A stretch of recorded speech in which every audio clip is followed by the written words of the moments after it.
asking someone to give up everything they have here in the States, leave family, leave friends, go learn another language, another culture, commit to being there long-term for the sake of the gospel. Like it's a really big ask, and it's a big decision, making sure that the person is cared for, because if that doesn't happen, there's going to be burnout, there's going to be non-effectiveness on the field. It's our job to help get them to where God wants them in the time that they need to be there.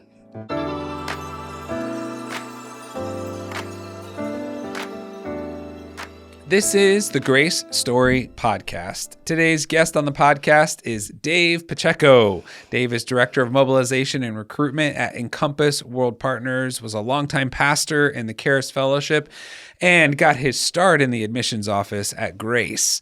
So Dave, thanks for joining us. Yeah, thanks for having me. I appreciate it. Thanks for sharing in chapel today. Tell us just a little bit of what you shared in chapel. Yeah, so the main text was Psalm 67. Which we just made jokes about 6-7 for 67. like the last 5 minutes. So yeah.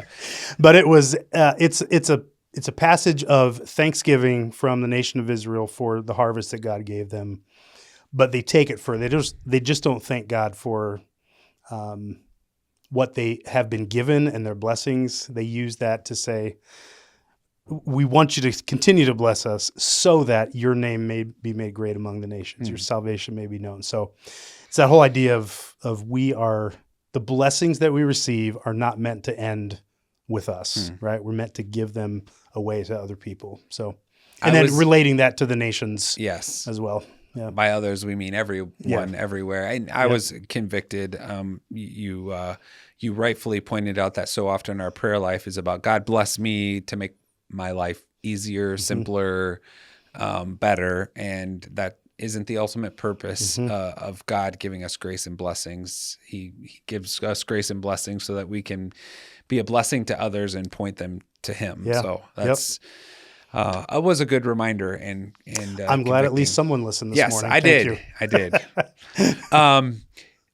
You grew up in Winona Lake, Indiana, and you've been in missions. It's kind of been on your radar for a lot. Like, even talk about your family history and just kind of what missions and a missions mindset even meant to you when you were, growing up, and then your college years at Grace. Yeah. So, I grew up here in Winona Lake. My parents met at Grace College. They stayed around. My dad taught in the public schools here for a long time, and my mom was involved in various jobs in the school system as well. And here at Grace, they have been, ever since I was little, they were involved in missions in some way, shape, or form, whether they're leading a team, like a short-term missions team. Mom has been to CAR probably 12 or 15 times. Wow. They've led trips down to South America. They've just done a bunch of different things. They're involved with a prayer group that meets weekly that's still going to this day. Yeah, I'm familiar. Global prayer group they have. So I went to the Winona Lake Church, Winona Lake Grace Church, and that church is amazing when it comes to missions and just being involved in Great Commission pursuits. And so when I was a kid growing up in that church, you just always heard about there's missionaries that came home. And of course, Encompass, or at that time, Grace Brethren International Missions, was right here in Winona Lake. And I knew a bunch of the staff, and I don't know, there was just so many connection points that I had. And I had the opportunity when I was at Grace to take a trip to the Philippines through Encompass. And we were there for about 2.5 weeks. Blaine Horst and Jay Bell led that trip. And so it's just, anytime you get out of, at least this is my experience, it's anecdotal, but I think it's somewhat across the board. Anytime you get out of your comfort zone and out of your comfortable context, I think God does some amazing things in your heart and in your mind, and opens you up to the fact that the world is much, much, much bigger. Yes. And there are many more people that are not like you. And yet there's many more similarities than there are differences in us humans. And so anyway, there was a lot of touch points there. And then, in my role as pastor, leading kind of missions efforts and outreach efforts. So there's a lot of ways that I have been plugged in and involved in in missions.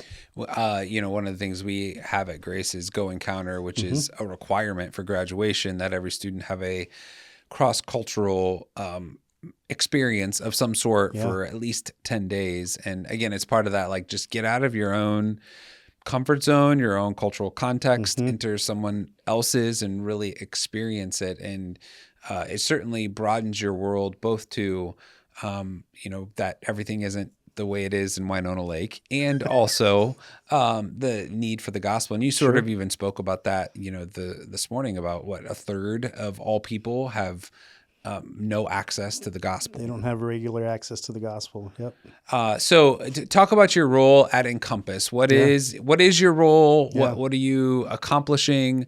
What are you even doing here this week? Yeah. I don't know. Can you tell me that? No, I'm just kidding. So my role is Director of Mobilization and Recruitment at Encompass.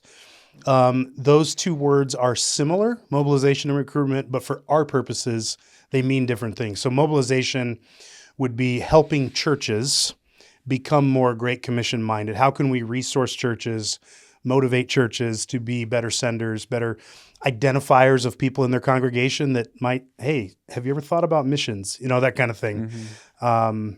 Give them resources to help their church be better senders and better partners with missionaries that are on the field. So that whole idea of we want churches to be better mobilized. That doesn't mean everybody goes, but we want churches to have that mindset of, we're going to be a Great Commission church. We're going to send people. We're going to support people well. And then obviously the recruitment part of it is we want people to go long term. Whatever that looks like. We have, special assignments that they may be 3 or 4 months out of the year. They're in various places. We've got long-term deployments that are, you're going to go for 2-3 years. You're going to learn language and culture, and you're going to make a commitment after that to be there for another 5 years, whatever it is, depending on the person. But people that go long-term to really lay a good foundation in some of these more unreached areas. And so those are the two main roles. So I'm the director of that team. I have 4 people on my team besides me, so 5 total. And so we're here. So 4 of us are here this week, and the goal is just to connect with as many students as we can. And I always tell students, I'm never going to, I shouldn't say just students, anybody I'm connecting with about Encompass. I'm never going to twist anybody's arm or coerce anybody to go on the mission field. Like, that's God's role. The job of the Spirit. Yeah. And so if I do that, if I have to twist somebody's arm or convince them, no, I think you need to go, like, it's not going to be good for them or for us or for the gospel, And so I want to help facilitate. I like that word better than recruit, actually. I want to facilitate people's journey to get where God desires them. If that's to stay here in the States and be involved in other ways, awesome. Let's do that. We're going to walk with you as long as you desire to take that pathway, and if that's long-term role with Encompass, awesome. If it's a long-term role with another organization, great. We're going to bless you, but we're going to walk with you and get you to that point where God wants you. And whatever that looks like, we want to do it. So this is the 65th year of the missions conference at Grace. You kicked off the week with your message this morning. I don't know for how many years Encompass has been sort of the lead sponsor of. I think since the beginning. That would make sense. Yeah. For 65 years, I'm sure they have been the most engaged throughout that period of time. It'd be interesting to know sometime, like, how many full-time missionaries have sort of made their way from Grace College, Grace Theological Seminary to Encompass to the field. I'm sure it is a number. That'd be quite a fun. There's a research study for somebody out there. So tell me about this week, Missions Week. Why Encompass is here. Certainly recruitment, but even how does that process start for if a parent or a student is listening? Like, what does it usually look like from this week to I'm serving in a full-time missions role? Yeah. So it's interesting. When I was an admissions counselor here at Grace, recruiting, right? And there was there was more of, I'll call it an immediate payoff, for lack of a better term, because you talk to a student, they're looking for college. Grace has your program, here's what we have to offer. Okay, you applied, great. Oh, you sent in your deposit, great. You see them at welcome weekend, and it's like, and you do it all over boom, again. You're done, right? And it's a much longer process when you're asking someone to, or you're facilitating somebody to give up everything they have here in the States, leave family, leave friends, go learn another language, another culture, commit to being there long-term for the sake of the gospel. Like it's a really big ask, and it's a big decision.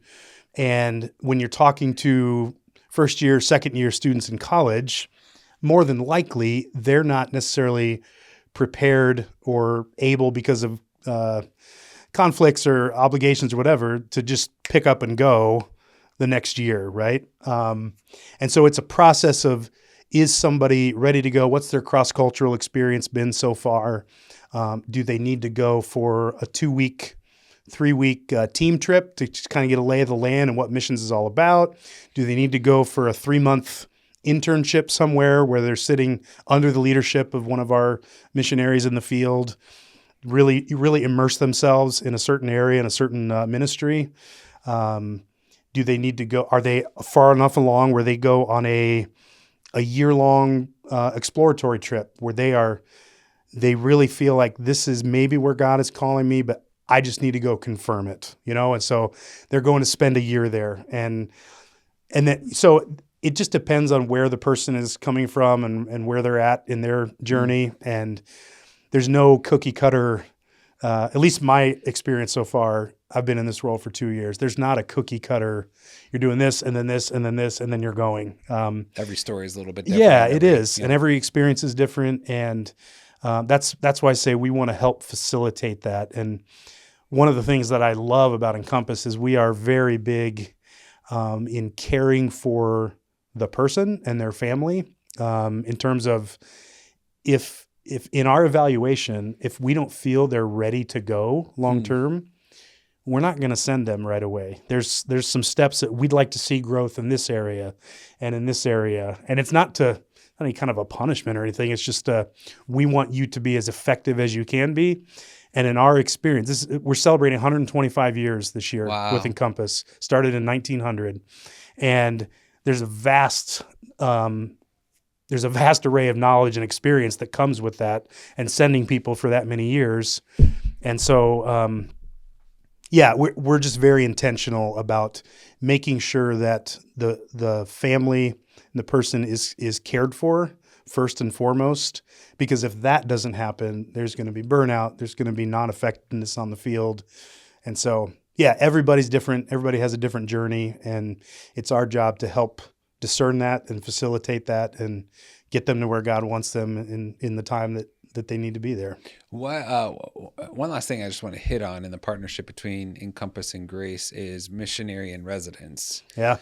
Which has been long-standing. Yep. And I think is really cool. And also, just an awesome thing of like, yes, we have this sort of rah-rah week. We eat good food. We have cross-cultural experiences. We have great messages. We're inspired. And then, everybody leaves, right? And then we go back to classes next week and all the reps leave. And so it's, we kind of get back to business as usual, except you all leave somebody behind, right? So talk a little bit just about that program and the value of that. Kicking and screaming, behind. No, we've had, of course, Encompass, like I said, used to be headquartered here in Winona Lake, and so there was always missionaries. Yeah. And in case anybody doesn't know, Encompass is the mission sending arm of the Charis Fellowship, right? So there's a connection between Grace College and Encompass just from that. We're both national ministries of the Charis Fellowship, and so there's a strong connection there in the first place. And so, we have a missionary that's here, and their role is to really what I was talking about earlier with church mobilization. That's what they're here to do, is to help mobilize college students, whether they end up going or not. Really raise awareness about missions, what it is. Missions, there's this perception, I think, from short-term trips I think has brought this perception on a little bit that when people think of long-term ministry and long-term missions, they think of we're going to go build a house for somebody. We're going to go serve people. And while that's part of it, it's so much more than that. It's a slog of building relationships in a culture maybe that is very standoffish and doesn't want to let you in. There's all kinds of barriers. Anyway, I'm getting a little off topic, but there's an education piece when it comes to missions and what it really is. And so Betsy Becker is here now. She spent 19 years over in Central Asia and doing a bunch of different types of ministry in a Muslim-dominated country. And she's back now she just needed some respite. And in her role, she connected with us in Mobilization. So she's still on staff with Encompass and now on our Mobilization team. And she's now the missionary in residence here at Grace. And it's just... I was talking to her last week, and she's like, "I got this, and I'm doing this." Oh, and she's doing all sorts of things. She's got students amazing. going to Fort Wayne for language stuff, helping to teach English. She's doing classes and doing things within our intercultural studies program. She told me her role is to sit in class and just harass the professor with stories, like kind of interrupt and give real world examples and real world flesh to this skeleton and theory that they're learning about, and so great. So she loves it, and she's doing really, really well. Well, we're thankful for Encompass. We're thankful for the partnership, whether it's the missionary in residence or Missions Week. The longstanding partnerships have been such a blessing, and thank you for being here this week and representing. So if people want to hear a little bit more about Encompass or connect with you, what are the best ways to do that? encompassworld.org. That's our website, and if they want to, you can go, email go@encompassworld.org, and that'll get to me. We'd love to connect, and if you have questions, or our website has various opportunities to look at, and all different opportunities we have to short-term, long-term, whatever, to serve around the world, opportunities to give to all of our missionaries and projects. Prayer is a big part of what we want to do. We believe everything starts with prayer, and so I'll just say this on the podcast: we have a goal. Introduced it earlier this year, of 40 new long-term workers by the year 2030, and then 100 new long-term workers by the year 2035. And so we are praying and working fervently towards those goals. And so I would just covet people that are listening to this to just pray to that end, that you're always going to have people that come off the field for various reasons. And so we want to, we're looking to send people to new locations as well. We've got opportunities in Thailand, Cambodia, possibly Nepal, looking to send a team to Spain to start church planting. So there are a lot of new opportunities, plus all the ones that we already have, where we want to beef up our teams that are already there. And so we want to see our staff increase, and obviously not so Encompass increases, right? But we want more people to hear the gospel, and more churches being planted and those kinds of things. So 40 by 30 and 100 by 35, we'd covet your prayer in that goal. Well, thanks for being here. Thanks for being on the podcast. And thanks to all of you for listening to the Grace Story podcast. Thanks to the marketing team for producing. And of course, we'd love for you to share, comment, subscribe, and send this to others who might be inspired as well. And you can always email us at podcast@grace.edu if you have any comments or questions. Until next time, live your best Grace story today.